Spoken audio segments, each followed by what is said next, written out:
our next question is for Dr. Farzana. Can you share an experience where you struggled to understand or display your worth in the workplace, and how did relationships help you overcome that challenge? Thank you for asking that question, Malia. This was my very early experience as a young architect, fresh out of college. And I worked in a place which has a great reputation, but my immediate boss or supervisor in a few months made me feel that I am of no worth. The humiliation and devaluation in the form of invisible biases and microaggressions made me wonder I am not fit for the profession of architecture and I need to leave. My inner self-worth told me that is not true. And you need to figure out a way to find your own value and respect. My option was to leave the job, leave the profession. I gathered all of my courage and thought strategically what I can do. So I went to the owner and boss of the company and I said, I would like to talk to you. And I know after what I will share with you, I will be fired. So I'm ready to get fired, but I want to describe what is going on with me.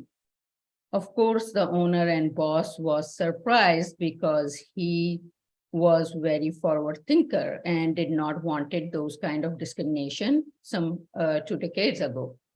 He did not even believe me in the first a few minutes, thinking, oh, that person cannot do that.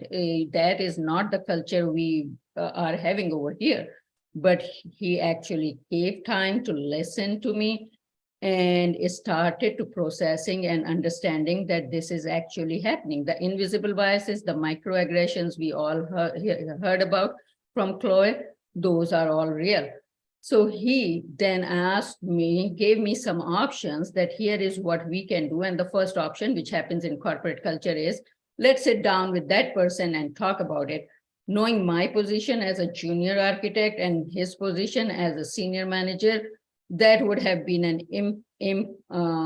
imperfect balance of power, and I have to continue to work with him.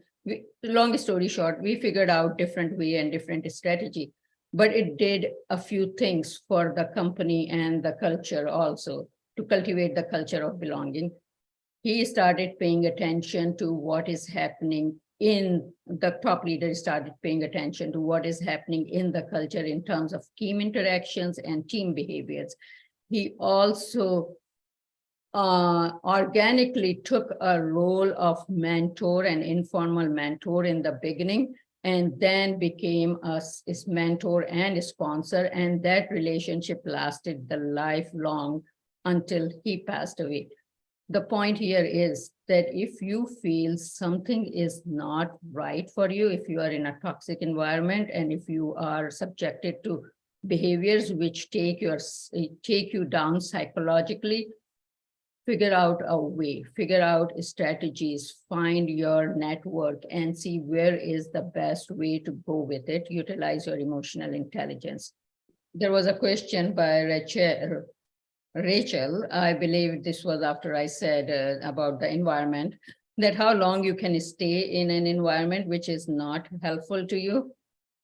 It depends. So if you have a backup option to find another place which is better or different, always keep that backup option with you. Try to improve your relationships and measure the toxicity of the environment. If it is coming to a breaking point for you, where you would like to exit the industry because someone has devalued you to a level of nothing, then leave immediately. But the realities of life are there.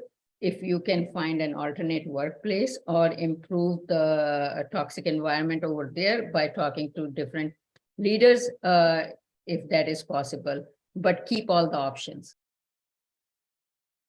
I have done extensive research on woman-to-woman mentoring in male work environments. That was part of my doctoral research. And the key finding from the qualitative interviews of participants is that you just don't have one kind of mentoring, which is traditionally established in the world, that a senior person will mentor the junior person. There is a whole constellation of mentors around you. You have to tap into them.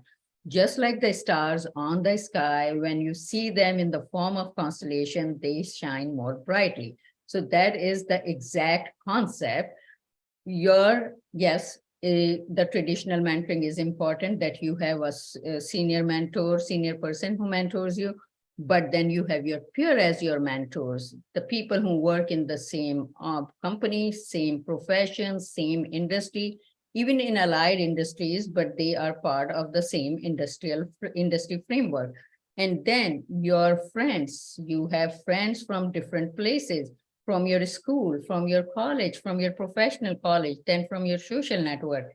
And then your social network, like I belong to a few different organizations. I'm on the board of Women in Healthcare. I am member of Toastmasters International. So that becomes part of your mentoring constellation. And you come across people who will uplift you, who will make you realize what your value is. So developing that constellation of mentoring is very important and plays a significant role in your professional and personal development. How do you balance that?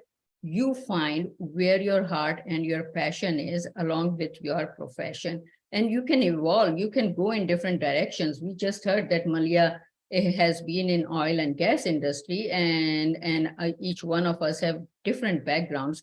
So what we can, when we balance all of our relationships in the form of constellation of mentoring, even if you don't call it mentoring, it is some way mentoring. When you are suggesting something to another person, to a friend, you are providing a mentoring at a different level.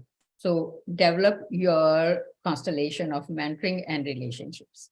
So a lot of people will give you a lot of suggestion and ideas in the form of your constellation of mentoring, but always be guided by your inner feeling, okay, with your passion.